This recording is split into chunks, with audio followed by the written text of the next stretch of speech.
Welcome to my views and news. Three news stories. First one is about Ethiopian National Security Advisor Ridwan Hussein, who was under fire after his speech at Ethiopian Parliament. Last night, he exploded. He lashed out at his critics. What did he say? And secondly, viewers, Grand Amhara Convention was organized in the US. Efforts underway to unite diaspora, Amhara diaspora. And thirdly, viewers, Somalia is going to launch second phase of military offensive on Al-Shabaab. A few hours ago, Somalia shared details of the first offensive. How successful was the first offensive on Al-Shabaab? Firstly, viewers, Ridwan Hussein is National Security Advisor to the Prime Minister. His rank is equal to that of a minister. He is the one who negotiated a Pretoria deal on behalf of the government. He signed the deal. He and Getachew are two main signatories to Pretoria deal. Ridwan Hussein spoke at the parliament this week when debate was held at the parliament and TPLF was removed from the list of terrorist groups. And after that, we saw a campaign against Ridwan Hussein. In his speech at the parliament, Ridwan said that TPLF was placed on the list of terrorist groups just to curtail, just to put an end to TPLF's influence, political and other influence. It's not that TPLF was placed on this list for having committed some crimes. That is why it was necessary to remove the TPLF from the list, because it was a requirement of Pretoria deal. And secondly, he talked about surrendering of light arms, small weapons by TPLF. He said that TPLF has surrendered heavy weapons mostly. Small arms are held by other regional forces too. So forces in all regions should hand over small weapons. That speech did not go well, especially from the Amhara region. We saw start of criticism against Ridwan Hussein. He was portrayed, he was declared a TPLF spy. An article was published just 24 hours ago against Ridwan Hussein. It was claimed that it was Ridwan Hussein who who leaked the information about offensive on Tigray in November 2020, at the start of November 2020. And after that leakage of information, Tigray fighters attacked Northern Command bases in Tigray. Several bases were attacked. Dozens of soldiers, ENDF members were killed, captured. Some fled to Eritrea. It is being claimed that a Tigray fighter, Gebre Gizaber Bijine, in one of his talks confirmed that Tigray authorities received intelligence from a source that an operation, a military offensive on Tigray was coming. That is why Tigray fighters attacked Northern Command bases in advance. It was a preemptive strike. Now, it is being claimed by anti-Ridwan news sources that it was Ridwan Hussein who shared this intelligence, the secret information with TPLF, and that he is working for TPLF. Eritrea knows it very well. Eritrea did not allow Ridwan to take charge as ambassador because Eritrea knew that Ridwan was working for TPLF. Ridwan has denied all these allegations without addressing them.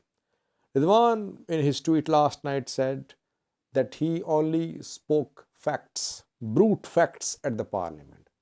He tried to tell the elite about ongoing bitterness among them. political elite that hard pills should be swallowed, compromise should be encouraged, but instead, character assassination is underway. Instead, an effort to pigeonhole him is being done. Ridwan is under pressure. I have been saying that a social media campaign is underway. The campaign is coming from the Amhara region. Why? Because it was being expected in the Amhara region that Tigray fighters would surrender all small arms, which is, by the way, a requirement of Pretoria deal. But Ridwan is now going against the provisions of Pretoria deal. He says that all forces should hand over weapons in all parts of Ethiopia. There is no mention of all other forces in the regions of Ethiopia in Pretoria deal. That is why people are saying that he has sympathy for TPLF. He is a secret supporter of TPLF. Ridwan is denying that. It shows ongoing tension between Ridwan and elite from the Amhara region. Secondly, viewers, efforts underway to unite Amhara diaspora. Meetings are being held. New committees are being formed. A joint Amhara front against PM Abiy is being planned. A movement against the government of PM Abiy. Amhara diaspora's movement underway since last year. But we could not see anything significant. Diaspora kept on holding meetings. We saw some protests in front of US State Department, protests against PM Abiy in support of Fano. Diaspora tried to do some lobbying. They held meetings with the US State Department and other US MPs. They tried to stop funding for projects in Ethiopia. They tried to stop investments in Ethiopia. But still, Amhara diaspora could not bring about any significant decline in the support for Ethiopian government from abroad. Aid was already suspended after the start of war. EU, US, they suspended direct financial aid for Ethiopia. Now, efforts still underway to unite diaspora, to launch some sort of movement to remove PM Abiy, though it's difficult to say how this movement will be launched from diaspora to remove the Prime Minister. Grand Amhara Convention was held in Washington, D.C. 2 days ago, convention was held there, and Amhara diaspora community from Washington participated. Organized by Amhara Association of America, Washington chapter. This is the first time that Amhara in Washington are being organized. AAA and other Amhara diaspora bodies, they are trying to create unity. They are trying to unite diaspora. That is why such conventions are underway. Can such meetings bring about any change, or are these organizations ensuring their own survival? Hard to say. Amhara Association of America tried to be part of negotiations leading to Pretoria deal. It could not, though it involved politicians like Desalegn Chane and security officials like Tafira Mamu. But the body was not given any role in the talks leading to Pretoria deal.